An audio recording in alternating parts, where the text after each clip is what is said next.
అండి ఆ, బాబాయ్ గారు మీ పేరండి? సైదియా సైదయ్య. ఏంటండి వ్యవసాయం చేసేది? వ్యవసాయం ఎలా ఉందండి మరి ఇప్పుడు చంద్రబాబు నాయుడు గారు వచ్చి ఒక 7 నెలలు అయితే అవుతుంది. ప్రభుత్వం ఏ విధంగా కొనసాగుతుంది అనుకుంటున్నారు?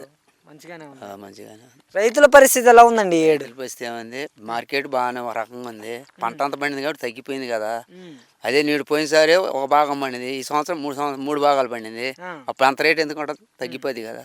మరి కందిలో నీడు 9,000 దాకా అడిగింది, 7,000 అమ్ముతుంది. అంటే 5,000 6,000 అమ్ముతున్నాయి కందులని కూడా అంటారు. 7,000 ఉంది. 7,000 దాకా అమ్ముతుంది. 7,000. ఇంకేంటండి మరి రైతులకి మిర్చి సంగతి ఏంటి? వీటి మిర్చి సంగతి అంటే ఇది పంట ఖర్చు ఎక్కువైంది, రాబడి తగ్గింది. అందువల్ల ఏం చేస్తుంది, 15 గంటలు 30 గంటలు 15 గంటల వాళ్ళకి ఏం 4 లక్షలు ఎక్కిస్తాను ఎకరానికి. 4 లక్షలు ఎక్కించాక పంట దిగుబడి రాపాలిగా, రైతుకి మిగలవు కదా, అది ప్రాబ్లం.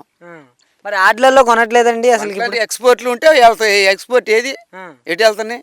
గుంటూరులో మార్కెట్లో ఎత్తున్నా ఆడనే ఉంటున్నా. మార్కెట్ పక్క సైడ్ వెళ్తుంటే మన ఇతర రాష్ట్రాలు పంట పోయింది అనుకో, ఇతర రాష్ట్రాలది మన దగ్గర వెళ్ళిపోతే మనకు రేట్ వస్తుంది. మరి మన పంట మన దగ్గర ఏమంటే మనకి ఎట్ట రేట్ వస్తుంది? రాదు కదా. అంటే ఇప్పుడు ఎక్స్పోర్ట్ లేదంటారా? మీకు ఎటు పోతుంది, వెళ్తానే ఎటు వెళ్తలేదుగా. ఇప్పుడు ఎది మన అది ఎగుమతి ఎది పోట్లా, మన ఏడాది మన జిల్లాలో ఉంటున్నాయి. మన అంటే మరి ఏం చేసుకుంటా, ఏ జిల్లాకి జిల్లా పండుతున్నా తింటే నువ్వు సంవత్సరం మీద 5 బత్తాలు తింటారు ఒక కుటుంబానికి కదా. 35 బత్తాలు అంతే ఉంటాయి కదా. మరి ఎటు వెళ్ళి వెళ్ళంది ఎట్ట వస్తుంది మనకు మార్కెట్? అలా అని మనం తింటున్న బియ్యానికి రేట్ ఎందుకు తగ్గలేదు అంటారు? మరి మనం తినండి వాడు వర్క్ ఛార్జీ. ఇప్పుడు మా బోకర దెంగుతురా ఒక 20 రూపాయల బస్తాకి, కొనుగోలు 20 రూపాయలు దెంగుతురా, మిల్లోడు 50 రూపాయలు దెంగుతురా, బస్తా 30 రూపాయలు 40 రూపాయలు బస్తా ఉంది. 100 రూపాయలు అవి ఖర్చు ఉంటాయి. ఆ 100 మన మీద పడే రైతు మీద. మరి అది నువ్వు కొన్నాడు నీ మీద పడుతుంది కదా బియ్యం మీద. అది మళ్ళీ తిరిగి మనకే పడుతున్నాయి. ఎటు తిరిగి వచ్చినా రైతు కాడికే వస్తుంది సొమ్ము, వాళ్ళది గవర్నమెంట్ ఏం పోదు. రైతులకి కష్టపడికి వస్తుంటది.